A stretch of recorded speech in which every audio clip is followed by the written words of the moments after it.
вуруди Муҳаммадҷаводи Зариф ба Душанбе ногаҳонӣ буд ва пӯшиши хабари он дар Тоҷикистон ҳам чандон мушоҳида намешуд. аммо расонаҳои расмии Эрон дар ин маврид аз дирӯз то кунун чанд гузориши хабарӣ мунташир карданд бо ҷузъиёти андак. хабаргузории тасними Эрон дар бораи дидори Оқои Зариф бо ҳамтои тоҷикаш ва бо раиси ҷумҳури Тоҷикистон хабар дода, аммо мавзӯи гуфтугӯҳоро тавзеҳ надодааст. баҳром қосимӣ сухангӯи вазорати хориҷии Эрон гуфтааст, ки Оқои Зариф ба даъвати мақомҳои Тоҷикистону Ӯзбекистон ба ин кишварҳо сафар мекунад. аммо мақомҳо дар ин ҷо, ки дар оғоз дар бораи ҷузъиёти сафари вазири хориҷияи Эрон изҳори беиттилоӣ карда буданд, саранҷом хабари расмии ин диддорро мунташир карданд.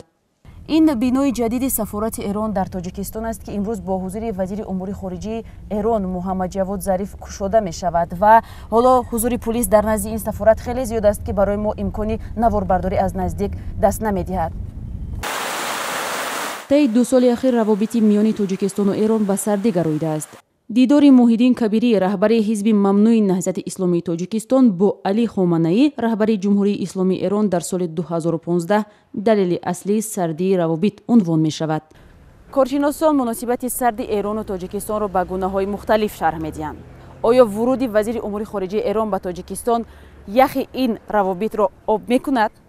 خب مسلما میدونین که پایان هر نوع دعوا یا اختلافی نهایتا آشتی و صلح و در مورد تاجیکستان و ایران هم دقیقا همین رو میشه گفت که نهایتا اتفاق خواهد افتاد، ولی حالا خواهد بود یا نه. مطمئنا امروز نه. این میتونه آغازی باشه برای اینکه گفتگوهای مذاکرات احتمالاً بیشتر از این و به شکل بازتر، نه اینطور محرمانه که الان میبینیم در تاجیکستان صورت میگیره، انجام بگیره. چون مسائل و مشکلات که بین تاجیکستان و ایران هست هم سیاسی و هم مالی و اقتصادی به اندازه زیاد هست که فکر نمی‌کنم به زودی بتونه حل بشه.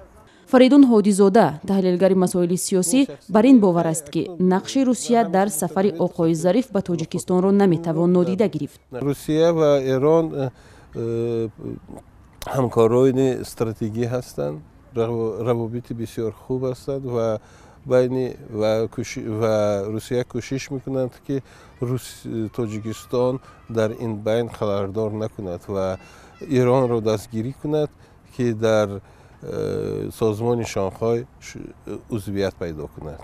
ҳодизода ҳамчунин мӯътақид аст, ки Тоҷикистон моил нест сафари вазири хориҷияи Эрон пӯшиши хабарии ошкор дошта бошад. муносибат ҳоло хуб нест. Масалан, мо ёдамо ҳаст, ки тақрибан 2 моҳ пеш ҳамон филми мустанаде ки буд, Эронро сахт интиқод кард ва баъд аз ин иттиҳомоте ки кишвари мо ба сӯи Эрон карда буд, ки ва муттаҳам кард, ки Эрон кишвари террорист ва терроризмро дастгирӣ мекунад ва ҳоло ки вазири умури хориҷа меояд, чаро мо вазири умури хориҷаи кишвари терроризмро қабул мекунем. таи 2 соли гузашта дар пайи сардии равобити миёни Теҳрону Душанбе бисёре аз ниҳодҳои эронӣ дар Тоҷикистон таътил шуданд. дарёфти раводиди Тоҷикистон дар фурудгоҳ барои шаҳрвандони эронӣ лағв шуд ва мизони додуситади тиҷорӣ миёни ду кишвар коҳиш ёфт.